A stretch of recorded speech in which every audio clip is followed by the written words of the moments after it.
আসসালামু আলাইকুম, আশা করি সকলেই ভালো আছেন। আজকের এই ভিডিওতে আমি আলোচনা করব ১৯০৫ সালের বঙ্গভঙ্গ পূর্ব বাংলার প্রথম স্থান নিয়ে। ১৯০৫ সালে ১৬ই অক্টোবর এই দিনটি ব্রিটিশ ভারতের ইতিহাসে একটি টার্নিং পয়েন্ট। একদিকে ছিল বাঙালি ঐক্য রক্ষার কৌশল, অন্যদিকে ছিল পূর্ব বাংলার প্রথম রাজনৈতিক জাগরণ।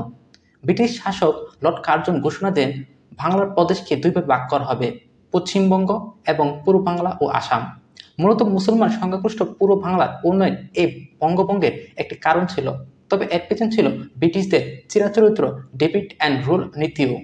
হিন্দু মুসলমানদের মধ্যে বিভাজন ঘটিয়ে শাসন সহজ করা। বঙ্গভঙ্গের বিরুদ্ধে কলকাতা ও পশ্চিমবঙ্গে শুরু হয় প্রবল প্রতিবাদ।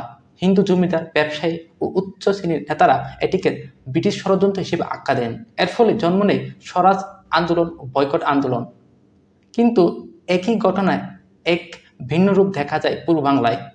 ঢাকা, ময়মনসিংহ, চট্টগ্রাম, কুমিল্লা এই অঞ্চলে মুসলমানরা প্রথমবার মতো রাজনীতিতে আত্মপ্রকাশ করে। তারা বঙ্গভঙ্গকে স্বাগত জানায়, কারণ এতে পূর্ব বাংলায় পিছিয়ে পড়া অঞ্চল আলাদা প্রশাসন, শিক্ষা ও উন্নয়ন সম্ভাবনা দেখা যায়। বঙ্গভঙ্গের ফলে ঢাকায় প্রতিষ্ঠিত হয় ঢাকা বিশ্ববিদ্যালয় ভিত্তিক, যা পরবর্তীতে বাঙালি মুসলমান সমাজের নেতৃত্ব তৈরি করে। এ সময় আত্মপ্রকাশ করে পূর্ব বাংলার প্রথম সংবাদপত্র, সাহিত্যিক ও রাজনৈতিক সংগঠন। মুসলমানরা নিজের স্বার্থ নিয়ে চিন্তা করতে শুরু করে। এটি ছিল একটি জাতিগত জাগরণের সূচনা। ১৯১১ সালে বঙ্গভঙ্গ বাতিল করা হলেও পূর্ব বাংলার এই আত্মজাগরণ আর থামেনি। অনেক ঐতিহাসিক বলেন ১৯০৫ সালে বঙ্গভঙ্গ না হলে ১৯৪৭ সালে পূর্ব পাকিস্তান কিংবা ১৯৭১ সালে বাংলাদেশ, এই ইতিহাস এত দ্রুত গড়ত না।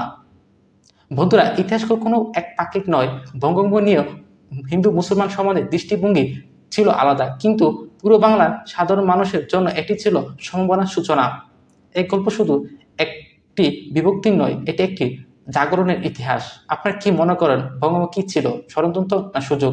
কমেন্টে লিখে জানান। ভিডিওটি পছন্দ হলে লাইক, শেয়ার ও সাবস্ক্রাইব করতে ভুলবেন না। Thanks for watching my video.